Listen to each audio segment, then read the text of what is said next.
girl, you are so pretty, pretty, pretty, pretty. Baby girl, you are so pretty, pretty, pretty, pretty.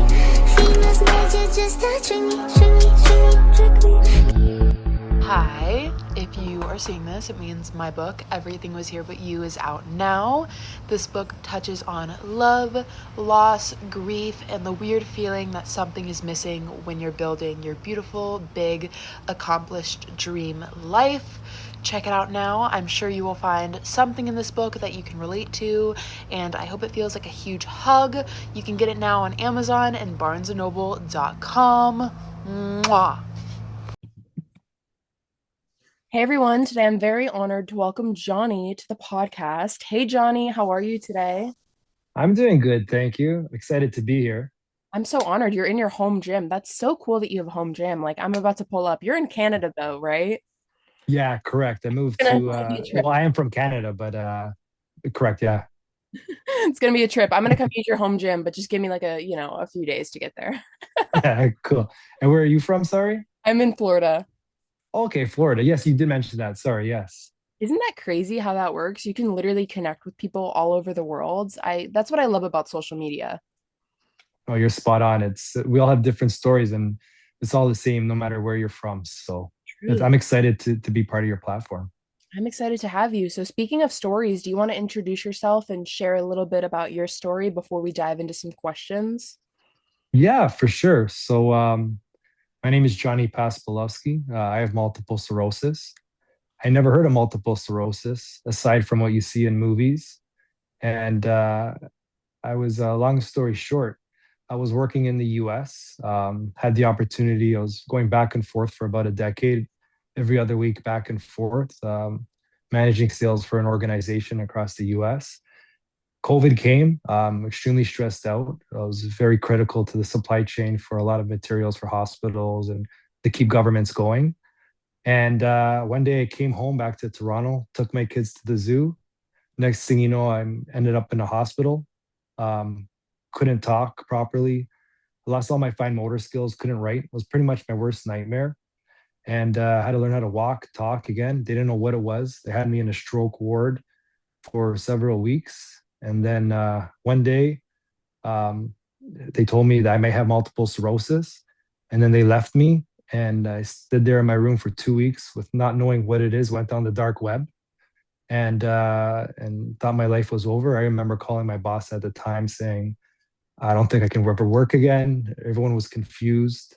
I kept it a secret, believe it or not, from my whole family except for my wife and kids. My kids were really young at the time, and they still are young, but because this was a couple of years ago. But very dark place, very scary. There was no really support until I found the community. In Canada, we have something similar to the US, the MS community. So I reached out, they hooked me up with a peer support, and I slowly started my journey. But there's been they gave me the light during the tunnel. Obviously, it's been peaks and valleys through this whole time. But I think what I learned was for myself was, although I may have an invisible illness, it was probably a blessing in disguise for me. And the reason why I say that was, if you look at Maslow's hierarchy of needs, and I was very concerned of material things. I wanted more money. That's why I was working in the U.S. I was pretty much living out of a suitcase, just chasing the dollar, right? Wanted my house in Laguna Beach, so I was putting everything into that. As a young professional, I poured my life into my career. I still do, but now I do it in a different way. And now I have more balance that I had the disease. It makes me live in the moment, makes me appreciate the smaller things in life, like relationships, which I took for granted before. It brought me, I think it humbled me. Not only did it humble me, it gave me a good paradigm shift. So the way I view the world is totally changed because of MS. So that's why I say it's a blessing in disguise for me, at least, for the very least.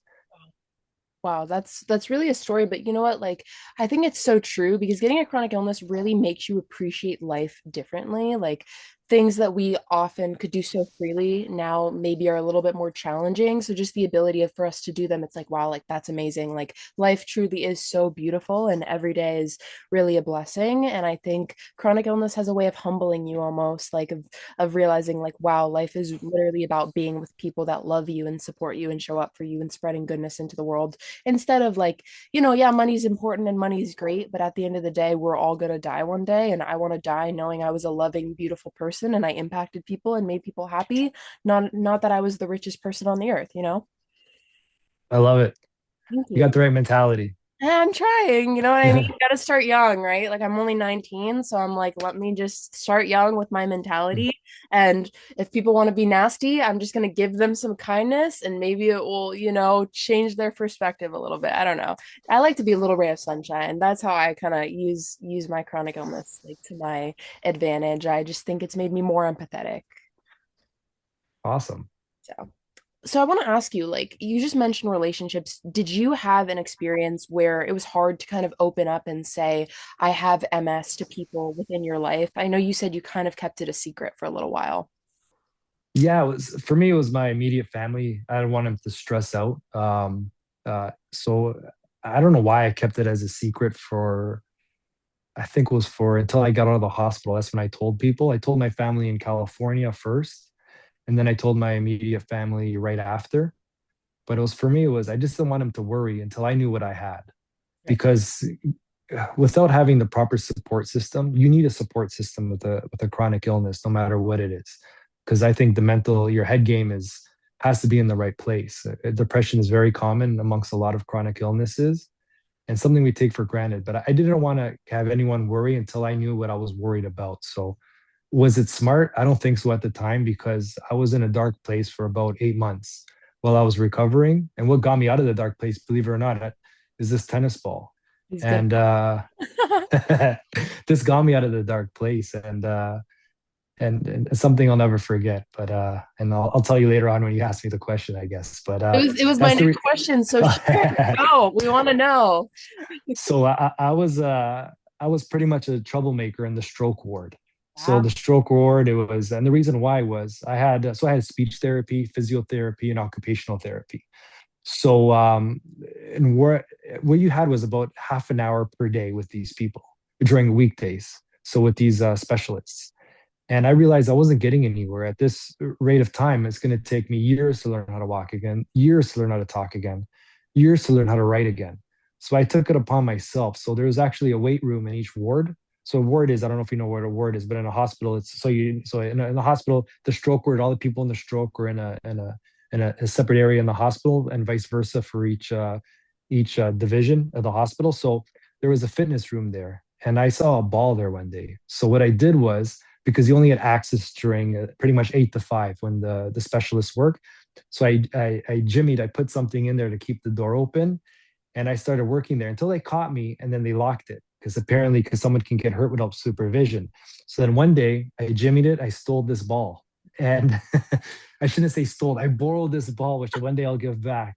And and with this ball, I spent about 8 to 10 hours every day in the hallways, learning how to use my hand to catch again, using it for hand-eye coordination, learning how to walk again with it, really giving me a purpose because I needed something, some type of hope to hang on to.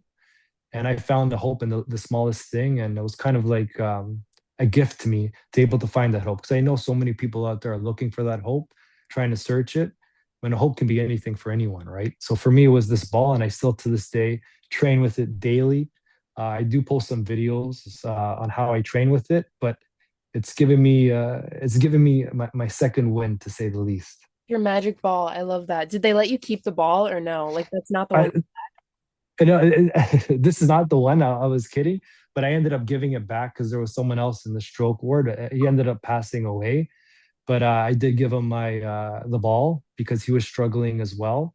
Oh, And I did go back a couple times to visit him, but unfortunately, I don't know ever what happened to that exact ball. Hopefully, it went back to the right place, back to that room. But I did hand it on to the next guy, and I told him my story and how it gave me hope. So that's so beautiful. You passed it on, and then maybe he got to pass it on to someone else. You never know. That's so beautiful. Oh my God, I'm gonna cry. Was there a moment where you were like, maybe I'm not done yet, and you realized like you need to keep fighting? Yeah, I think the moment for me was lying. So I've lost a lot of sleep over the over the years, whether it's chronic illness or I don't know what it is. But I think for me, the moment was lying in the hospital bed. I think it was on my fourth or fifth week, and realizing it's up to me. If it's not up to no one else is going to save me from this, so it's up to me. And I think that's when a light clicked on in my mind. It's time to turn it into gear, and it's just like you had an epiphany. For me, I had an epiphany. I was, it's not going to be no doctor that's going to save me, not no family member. It's either me and that's it. So it just hit me. Lying down when you lie in a bed for several weeks, it you have a lot of time to think, to say the least. You really do, but no, that's so true. Like, no one is gonna save us. We have to save ourselves because it's either we change the story or the story changes us and we're stuck there, not feeling well and sad and in the dark place. And you can't stay in a dark place. And I think it's really heartbreaking because a lot of people with chronic illness stay there and they lose hope, but you can't lose hope. I think you have to find your purpose within your chronic illness and maybe figure out like maybe you have it for a reason. I don't know. I feel like God or the universe or whatever's out there gives us our issues for a reason. And I think maybe for me, it's to help people or, to change lives. That's how I like to think about it because it's better to think about it than, oh God, I feel like crap sometimes. Like, No, that's well said. You're spot on. It's well said. no, it sucks. It does suck though. And I think realizing that also helps. I mean, do you ever get like emotional? Like, oh my God, I'm gonna have this Um, forever. Like, this sucks. Sometimes I get it, but then I promise my friends and family to not let me use it as an excuse. So if I complain about it, a lot of them tell me to shut up and you can overcome this. And it's sometimes I get mad. I say, "Hey, man, I'm going through some stuff," but everyone's different. I believe in tough love, and I thank them for doing that. And then they tell me on the sideline, "You told me, am I being too mean?" And then I say, "No, you're not. I need that because and everyone works differently, but for me, I need that tough love." So No, we're lucky to receive tough love because sometimes you have to hear the hard things. I mean, yeah, you deserve rest, but it gets to that point where it's like, I feel like everyone with a chronic illness would want to sit down for the rest of their lives. And it's like, no, we can still live a full, beautiful, like fulfilling life. And we just sometimes need that little push. So it's nice to have someone be like, yeah, it sucks. Give yourself the time you need and then get back up and get at it. So. Do your kids play a role in that as well? Do they keep you going? Or are they your purpose too? it, oh yeah, my kids really keep me going. They keep me going on all cylinders, to say the least. Our day, our day started in this household at 3:30 a.m. and with me waking up, doing my first round of workouts, reading, writing down some stuff, then starting work very early, getting the kids ready for. If I'm not traveling, I do travel a lot, but when I'm home, I like to. They get me firing all cylinders. It's soccer. We had soccer yesterday. I coached my eldest son in soccer, and today is another soccer game. So it's refreshing to see them and to show them what strength really looks like. I don't think they fully understand. They know sometimes when I struggle that what's wrong, Dad, and I remind them I have a condition, but it doesn't stop me, and Oh, it kicks me going again. They're my energizers, that's for sure. I love that. That's really beautiful. I think the people that love us and are in our lives really do help and can really make this a little bit easier for sure. So, did you get COVID at all or no? Yeah, so I was probably one of the first people to get COVID. So in my line of work, I was in PPE supply, PPE, personal protective equipment supply chain. So I work for a Canadian company that has a global presence. So I was running the US division for sales. And I remember one day traveling from Seattle in December and December 2019 and feeling really sick, then flying to Atlanta. So Seattle is a hub for a lot of Asian airlines, and Delta is Atlanta. That's their hub. So I was on a Delta flight going there with the flight that came from China, and I felt really sick within 4 or 5 days. A sickness I've never felt before, and I knew something was up because in the beginning of December, I used to get a lot of phone calls.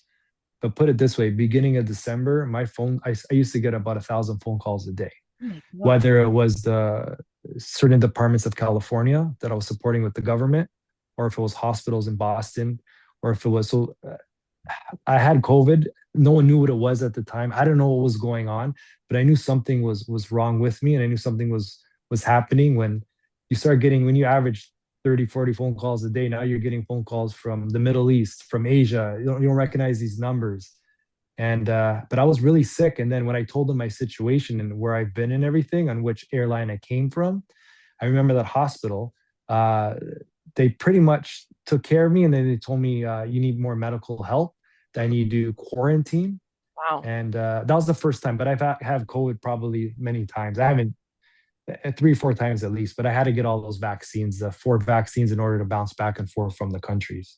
Do you think the vaccines kind of played a role in your illness? Or I mean, I've done research on that. I know some people are saying like they got injected with the COVID vaccine and then it caused them to develop like POTS or other chronic illnesses. So would you say that played a role, or you're not really I sure? think so. I think so. Great. I think I don't believe in conspiracies, but what I do think was Me it neither. was Maybe dormant. aliens. I don't know. Maybe aliens. I think it was dormant, and I think everyone has some kind of illness, right? It's dormant, Right. and I think the vaccine activated it. It's just an assumption. I've asked my neurologist many times. They don't know. But I think that it's possibly that it did activate it because I was perfectly fine prior to this, It's perfectly fine prior to taking the vaccines. it's weird And how then, like sorry, it's insane how that works. yeah, it is. So there probably is a correlation. One day we'll find out. Maybe one day we'll find out. Maybe we'll never find I don't know. I don't know. I'll probably see it on Google now, and I'll just out. send you the link. I'll be like, look what popped up. You know how it works. You talk about something, and boom, there it is. It's true.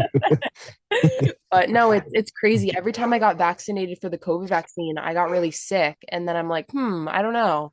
Probably did play a role in the development of my POTS. I don't know. I don't know. Really, really weird. Really weird. Science is just weird. I don't know. Science is Oh, weird. The human body is weird. Like it's crazy how one individual can go from being like extremely healthy and then developing this like life-altering condition. no, you're right. It shows us how important life is, right? And don't take anything for granted because I know there's so many other people with MS or any other illness that are not able to walk. So I'm blessed that I was able to get back on my feet again, and every day I remember that. So It's really life shifting to think about that. Like, I often am like, at least I can function with pods. Like, I'm not in a walker, I'm not in a wheelchair. Like, I can, move around. Yeah, I have days where I don't want to get off the couch, but I have more days where I can walk and function and, take things to manage my symptoms. So I think it really is like beautiful to think about it like that.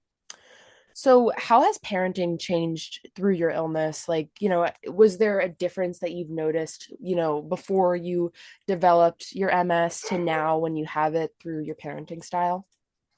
yeah, I think because my kids were so young, they're 5 and 7. Oh, At the time was 2022. One was under a year, and one was I think roughly 4 years old.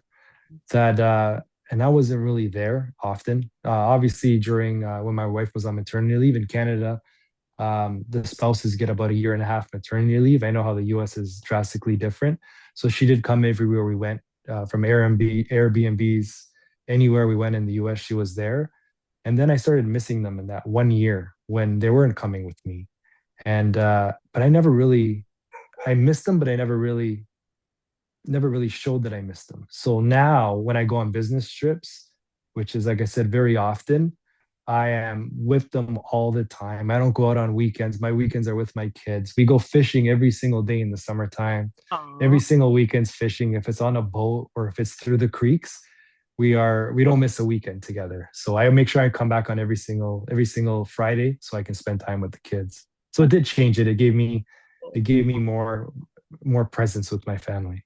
it's so beautiful. Do you ever get like worried about them seeing you not feel well? Or, I know you kind of mentioned you've explained to them you have a condition, but is that something that you try and like not show them, or you do show them so they can kind of learn and become educated about it?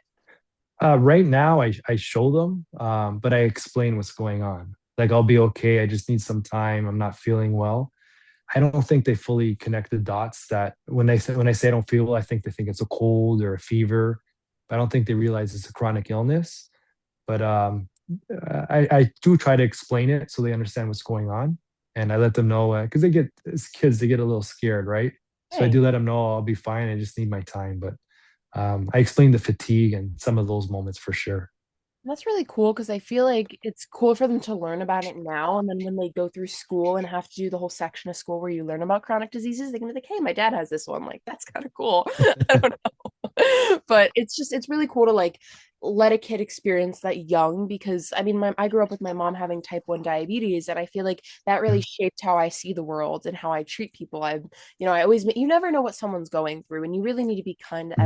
everyone. So I think the way you handle your home life is how your kid's going to go out into the world and perform. And, you're teaching them that you deal with something really challenging and really hard.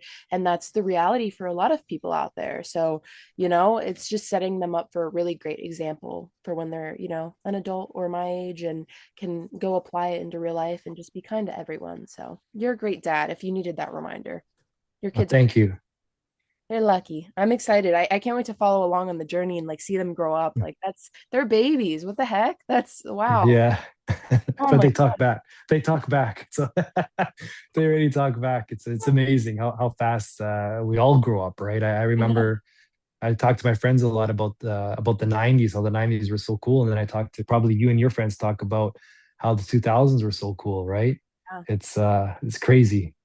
Crazy. Everything's really changed. And it's crazy how everything's changed after COVID, especially. Like, Yeah. Zooms are more like, a thing now, and digital everything is everywhere. And like, I love it. I think it's great for the flexibility, but I do miss the on paper, learning and the more normal styled functioning. Like, all this AI and technology stuff sometimes makes me crazy. I mean, it's great. I love it. I think the development in technology has helped a lot of people with chronic illness. It's just like sometimes I'm like, can we go back to the basics? I want to just like use my highlighter and not have all this crazy stuff everywhere. Imagine our parents, right? They're No. probably 10 times as stressed as we are. My grandma's so confused. She's like, how do I get back into my Mm. Facebook? I'm like, oh my God. Let me I do want to talk to you a little bit about this question. Have you ever had a medical professional tell you something extremely insensitive in regards to your chronic illness? Hopefully not. Um, I would say yes and no. One time, I don't know, I guess he is a medical professional. So at the hospital that I was at during COVID, Mhm. they never really had a CRM system. So every day they ask you the same questions because it's rotating doctors on floors. So I remember one doctor, I'll never forget it. I was asking him questions and he told me to relax, calm down. It's just a disease. He was really frustrated for me asking him questions. And I was confused because I assumed that notes were, I'm like, you guys are asking me the same question 10 times over and over again. What's wrong with you? I don't know. I'm here for a reason. And I'll never forget, he was got really upset with me. Obviously, he was going through something in his own personal life, and he told me that whatever I have, it's going to pass. To get over it. And I remember just sitting there. I'll never forget that. I even made a complaint to the desk, and obviously it didn't go anywhere. But I'm like, you guys should talk to your patients a lot more nicer. I'm more scared than anyone here.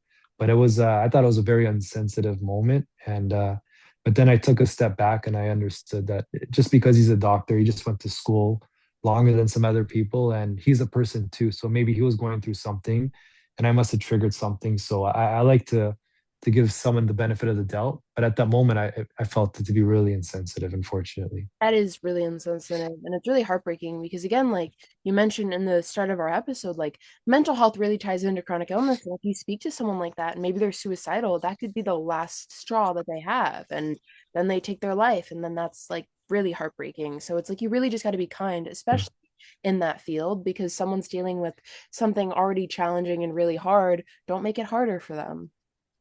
No, you're right. Yeah, I'll never forget that. But I remember trying to go back to find him to let him know that he hurt me, but never found him again because I don't know what floor he was on, and I couldn't really walk as a, Maybe you at got the fired. time, right? Yeah, Maybe you maybe. got fired. Who knows? You never know. But But I'm sure he was a great doctor. It's like I said, everyone goes through something, right? So he's human just like us, right? it really is. I mean, has having something invisible been challenging for you? I mean, it really is, I think, hard for people to understand something they can't see. And it's kind of insensitive in its own way, but then it's also like, okay, like I get it. Like nothing about me says, oh, I have POTS. I have to explain that to someone. But still, you just got to be kind again to everyone. So has that been a challenge that you have a condition that's not really visible to the eye? I think that's a it's been a big challenge with a lot of relationships, and I just opened up this account. I want to say what 2 months ago in November.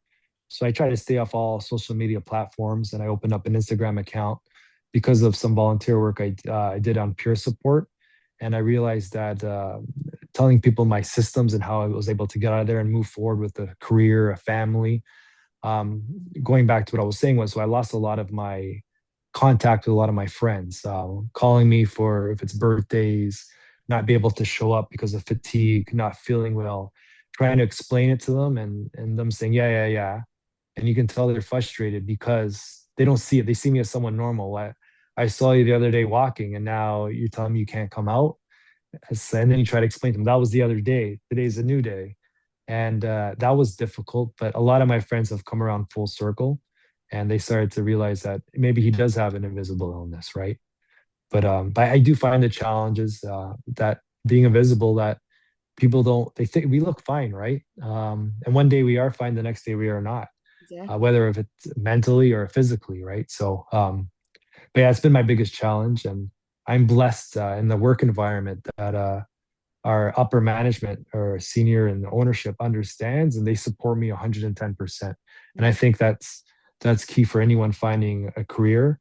I look for, if I can give a recommendation, if anyone's looking for a career with a chronic illness, find those medium and small sized businesses where you can make an impact, where your voice matters, where they see you versus a bigger organization. Some of them may be more cutthroat, more insensitive to your well-being. So I've been blessed to work for a larger size company, but I've been there for many years, and they support everything I do. And your hope that you can have a career with a chronic illness, because I think that's often a struggle and challenge that people think like, oh my God, like I can't function and can't work and can't be, a functioning adult with a job. And it's like a lot of times you hopefully get in a situation where you're blessed to have someone that understands your circumstances, the owner of the business or the company or the manager, and they get it and they're willing to work with you. And I think that's really, really beautiful because not a lot of people want to, but you can be a, career individual with a chronic illness. I think nothing should stop you. You shouldn't let your illness define you. You drive the car. So thank you for sharing that because I think a lot of people will be like, wow, I can, keep working towards my goals. You can do anything. I'm ready. I'm excited to get back into marathon running. I love Um, I'm really excited. I was had the opportunity with a company called MetPro in California. Um, they were helping me run a marathon from a nutritionist specialist, a running specialist, and I never got to run that marathon. I ran a couple half marathons, but I was trying to qualify for the Boston Marathon, and I was obviously cut short training every single day, every single city I landed. They told me what I can eat from which restaurant, where I can go.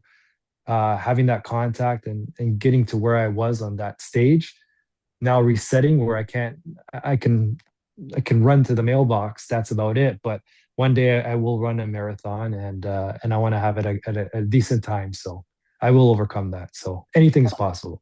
Anything is possible. I needed that today.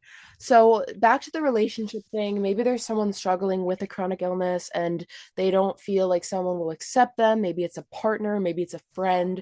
Do you have any tips for them to approach the conversation of, I have a chronic illness. This is something I deal with. It's not something that defines me. It's not something you should love me less for. Because I think that's something a lot of people, if they're dating, if they're, again, like dealing with a friendship. I can't come out today. I don't feel well. I'm triggered. I'm flared, whatever it might be. It's scary. You want to hide. You want to, almost not bring it up because it feels really hard to accept on your own sometimes. So, do you have any tips? I think you should speak about it. The more we all speak about it, the more everyone is aware. Awareness starts with podcasts like this, right? If we're not speaking, telling people our challenges, being upfront. If they look at you any less, then I don't think they should be someone in your life. If they support you back, if they support you back, I think they should be in your life. And there are insensitive people, whether if it's family members or friends, but it's the best for you to explain what you're going through on a daily basis. Explain how you overcome it, and have that communication, because without it, someone may not know what you're going through and they may just assume, like what I did, right, with my friends. I just told them I'm not well and I have a disease, never explained it. So them like me, if I wear the hat when I had first got my disease, I was unaware. I saw in movies, well, um, people with MS is obviously in Hollywood is exaggerated, right? So maybe my friends thought I was exaggerating. So I think opening up, telling them what you're going through, not being scared, and spreading that awareness, because that's key to a solid relationship It really and is. for someone to appreciate you, right? It really is. And like, you know what? Like, you're right. If someone doesn't want to understand your chronic illness or judge you for it, the door is right there. They can go, go away. Like, my favorite thing is when someone's like, I looked up your chronic illness. Like, I'm like, that's like the best thing you can ever do for me. Like, that's the sweetest thing ever. You want to learn about it. But I don't know. Like, you're right. Like, if we don't open our mouths, we're not educating people. And also, like, there might be someone struggling with it. And then if you don't share it, then maybe like they're not going to have the answers that they need. That's what I always think about. Like, if I don't post what I post, I'm almost doing a disservice to someone that needs it and could resonate with it. Well said. Especially someone new with the diagnosis, right?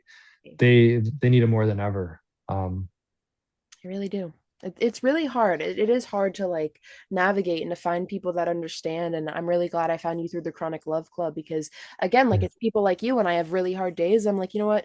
There's so many amazing people dealing with different forms of, my condition and in different ways. And it's like we're all, we all have something in common. We feel like crap sometimes and we have something that won't go away, but we're all fighting and we're all super strong. And that gives me hope. So, yeah. That's awesome. Likewise, it gives me hope too, seeing that I'm happy I found that page, the Chronic Love Club. I'm very happy. They're really, really great. And I love accounts like that because it takes something really horrible and it shines hope on it and it connects you with amazing people. And then you learn about other conditions. I mean, I didn't know too much about MS, but again, like it's something good to be knowledgeable on because, who knows? Maybe I'll meet someone with MS and now I can, share Yeah. that I know a little bit about it and be empathetic towards them. So, yeah. I do want to ask you my last question, I guess. Well, it's not really my last question, but it's my last segment of this question. What does hope look like for you today? Hope looks like for me that there's going to be a world one day free of all chronic illnesses, not just MS, every chronic illness. Get on I my know science is evolving. I think a lot of AI is going to help it evolve even more. But I think hope is, for me, what it really means is what I can control is writing down my goals every day, understanding that yesterday is gone. It sounds cliche. Tomorrow's here and today is here and tomorrow's not promised. But understanding that if I put the right stepping stones today, tomorrow will be better for me. So and that's what I work on every day is how can I be better tomorrow for myself? Because once I'm better for myself, I'm able to help the community, the chronic illness community, and my family. So So true. You know what? Like, again, you never know who you're helping, and just sharing what you're sharing is probably making someone feel less alone that you've never even met. And that's like really beautiful to think about. So, okay, back to the fitness thing, because I feel like before we wrap this up, a lot of people are probably interested. What's your workout routine? What do you do that doesn't make you flared up and feel like crap? I mean, I'm interested. I want to know, share with everyone. Have you always been into fitness? yeah, it was for a very young age. Fitness Huh? helped me when I was in high school, out of high school, and and it was a long journey. But I was very into fitness for my whole life since high school on, and then running, as you know, and fitness brought me back to move again, and obviously the endorphins that release for your brain. For me, fitness is how I found myself again. Being obviously when you have MS, I shouldn't say obviously, but with MS, sometimes your body doesn't feel like it can move. So I turned to fitness to help me with that. So even if it's a 5 minute workout, I find ways that work for me. I did post some videos how I deal with it. Sometimes I lose feeling in my hand, so I put cold water in my hand and then I rinse it with a towel, and it works. So then I'll start to work out again. But I do not miss a day if I'm traveling in a hotel or if I'm at home. I am working out. If it's 5 minutes, 10 minutes, 15 minutes, 20 minutes. I haven't passed an hour yet, but one day I will if I have time. But I put in those 2 minute workout, sorry, not 2 minutes, two times a day. If I'm at home, I work out right when I wake up. to get my body going, the flood going, and it does help me a lot. And like what I love about wellness and fitness and just like moving your body is it really helps you mentally as well. And a lot of people sleep on that. Like it gives you purpose and it also keeps your mind going. And, it kind of distracts you from maybe some of the negative thoughts you might be having towards the way your body feels. And you always feel better doing it. Correct. Sorry, did I lose you? Nope. There you go. Sorry, I was getting calls coming in. There you go. You're 1,000 calls a day, right? Not anymore, thank goodness. I'm on my personal phone here, but Oh my not God. anymore. That was it's If another story. That's another podcast. yeah, we might have to have you back on. If I had 1,000 calls a day, I would throw my phone into the toilet and flush it because It that's was crazy. That's well, insane. there's So so overwhelming. much trauma for me from COVID. A lot of trauma still to this day. uh, Have you like had any mental support as well, like for your mental health? Do you see a therapist? Do you like need to like no, navigate that? Wow, I don't. it's I amazing. don't, and I've been recommended from my wife, friends, and family, but Your wife, you better do it, Johnny. yeah, pretty much. Happy But wife, happy life, right? even medication, doctors prescribe some medication. I think once I started going full hardcore into fitness, going on nature walks. So I go outside for nature. I spend time with my family doing activities. That's why, like I mentioned, I go fishing every single weekend. I try to find, I live near a bunch of trails. I try to spend my time going on trails at least a couple times a week. And I think that gives me, and there's been science behind that, how it releases some kind of, st- I can't pronounce some of the terminologies, but it releases some kind of chemicals in your brain. And that for me, that helps me. Now, I'm not saying medication is wrong. If someone needs support, most definitely go and get it. But for me, I try to use medication as the last resort. And I try to find a way through fitness or seeing nature to bring me back. And I've been lucky.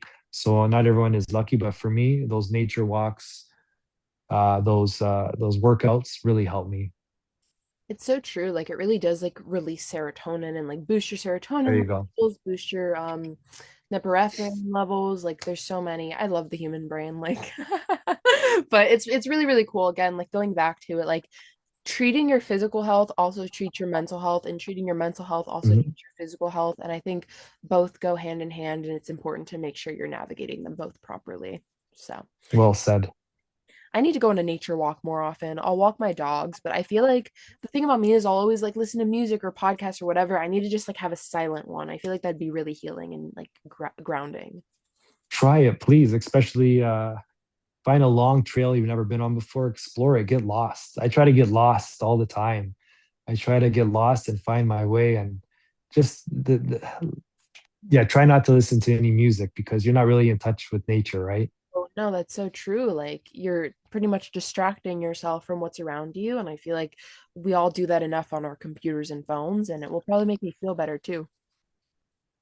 So, for anyone listening, this is my last question. For anyone listening who might be struggling with a chronic illness, what do you want to tell them today? And what do you hope that they will eventually learn on their journey? I would like to tell them that it's not the end of the world. It may seem like it. Have faith in finding the right medical team to support you, social team to support you, whether it's family or friends.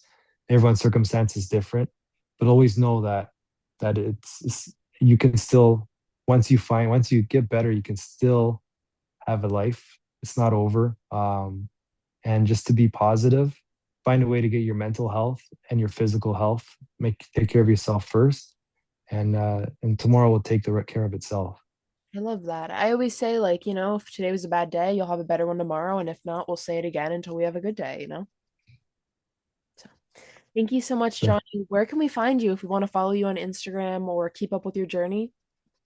yeah, for sure. My Instagram is Hey Johnny West, and that's all I have is just Instagram. One day I'll open up something else, but just Instagram. We'll see you on TikTok posting your fitness video. Maybe you never know. I mean, you and your famous ball. I mean, come on, like you should like make some merchandise, like give everyone some I, tennis. I got to get a sponsorship from someone. Literally, I literally need a new ball. manifesting that for you. Now I'm gonna go like find a tennis ball in my garage and look at it like differently now. The Johnny tennis ball. It's really a metaphor, right? It's finding something to hold on to, right? It's a lot of us we lose it, right? Like you said, we lose it. So But yeah, Thank you. thank you. Well, thank you for joining me. This was really inspiring, and I know a lot of people will resonate and will be inspired as well. So Thank you so much. thank you. We'll stay in touch. Bye. Take care. Bye. Thank you.